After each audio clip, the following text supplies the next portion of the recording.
Welcome to episode 10 of the Tertius Times podcast. This first of two articles today is a new fact sheet published by USCIRF, the United States Commission on International Religious Freedom, and it provides information from certain countries where desecration of graves and memorial monuments have become alarmingly frequent. It includes reports on, for example, Azerbaijan, where both Muslim Azerbaijani elements, some functioning under the official banner of the country, and Christian Armenian individuals have both been engaged in the desecration of graves, primarily in the disputed Nagorno-Karabakh region, where, as of last November, Azerbaijani forces retook control from the Armenian government, which held the area since the mid-1990s.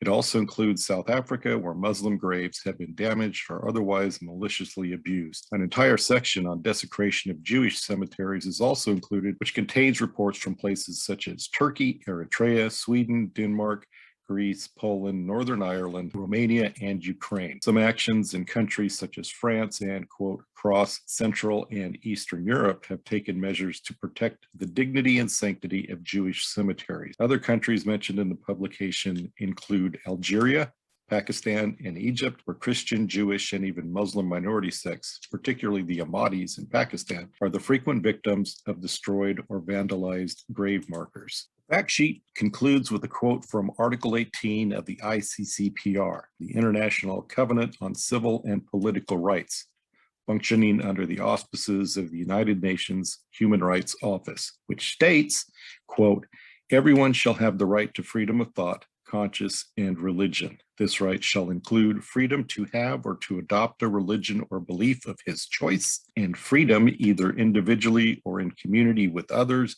and in public or private, to manifest his religion or belief in worship, observance, practice, and teaching."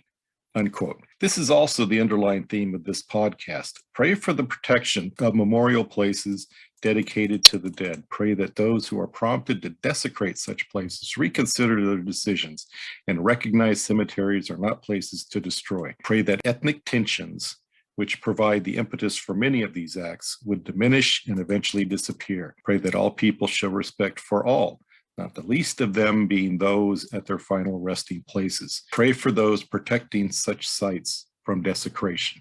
The second and final story is from the BBC, which filed this report 7 days ago.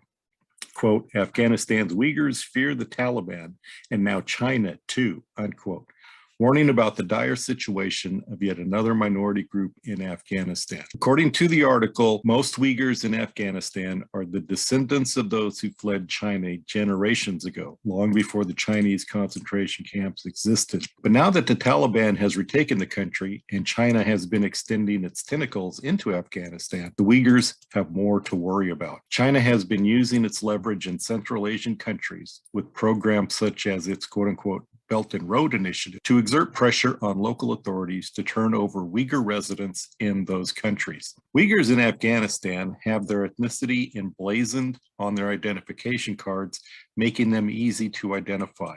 As a result, they are vulnerable to extraction and extradition back to China, where it is likely they will join their fellow Uyghurs in those genocidal concentration camps in the Chinese Western province, which borders Afghanistan. Pray for the Uyghurs around the world, particularly those in Afghanistan, as well as their fellow compatriots in China suffering from the totalitarian arm seeking their obliteration. Pray for their protection and ultimately their freedom. Pray for those who can help these people find their way safely out of Afghanistan as well. So those were our two news articles for today, and now we will continue with the interview of Aryan and Ahmad. This is mostly Ahmad in this part of the interview, which continues the visual tour around Afghanistan. Welcome back again. We're continuing our visual tour, so to speak, through Afghanistan. Just a little background of the country itself. Not a lot of people talk about this side of the country, so I want to kind of give you a flavor. In this case, looked like at one time and what they look like today. So take it away, explain what this is. This is the before picture, and then we'll look at the after picture. This is the picture of the palace Taj Bag. It's located outside Kabul, the capital city of Afghanistan. The palace was home to the royal family during the time of Amanullah Khan. The name translates to Palace of the Large Crown, and it has also been called the Queen's Palace by some. The Taj Bag place stands was once home to the Queen of the Turmandis. They were a dynasty which ruled from 1370 to 1507 with connection to the Mongolians leading back to the Yanis Khan. That's good there. Do you have anything to add before I switch it over? This is the palace of the royal family before the ruled Afghanistan. It has many connection the royal families of Afghanistan. And king that lived there, Amanullah Khan, which was very good. Like he rose up all the economy. He did great things for Afghanistan. He basically brought the European culture into Afghanistan for like the technological, the science, engineering. He wanted to make Afghanistan like the best place in the world, beautiful, rich with I mean, because Afghanistan is very rich with natural material and many more. So he wanted to do that, and the economy was slowly growing. It was doing very well until Soviet attack, and everything fell apart. And so it went from this to this. Was this after the Soviets or after the Taliban? I think this was after the Soviet, because like Soviet basically took over everything in Afghanistan, every state. But the only state that they couldn't take over was Panjshir. That was the stronghold of Afghanistan, the Okay. anti-Soviet troops. So they fought anti-Soviet. So yeah, so because Soviet, they were below, and they were like they were up top, Afghani soldiers, Mujahideen, and they were Right, fighting them. right. So Soviet had very hard time taking control over it. Now we've only got a few seconds here, but let's quickly look at this one. Now this is gone. So this is a previous picture of this Buddhist statue. So say a couple things about this. The statue is Buddha of Bamiyan, 6th century manual statues of Varakana and Guntama Buddha carved into the side of a cliff in the Bamiyan Valley of Afghanistan, 130-kilometer northwest of Kabul. Evaluation of 2,500 meters. The construction started at 544 AD.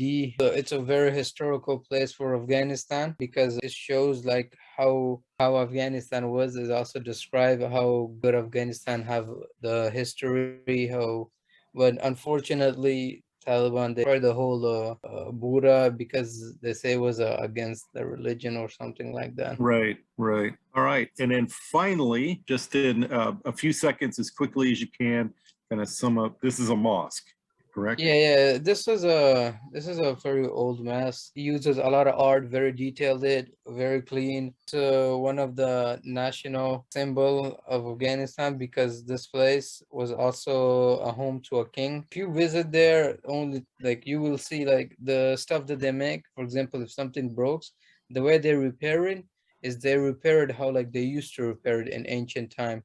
So Oh, that's wow.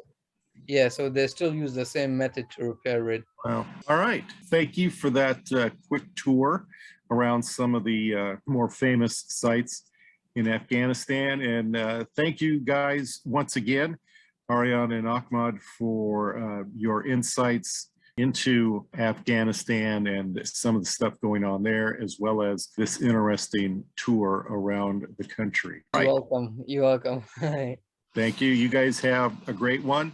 I'll probably talk to you soon in the future at some point. But for now, that's it. And I'll see you guys later. Bye. Thanks to you, Mr. Brian. Bye.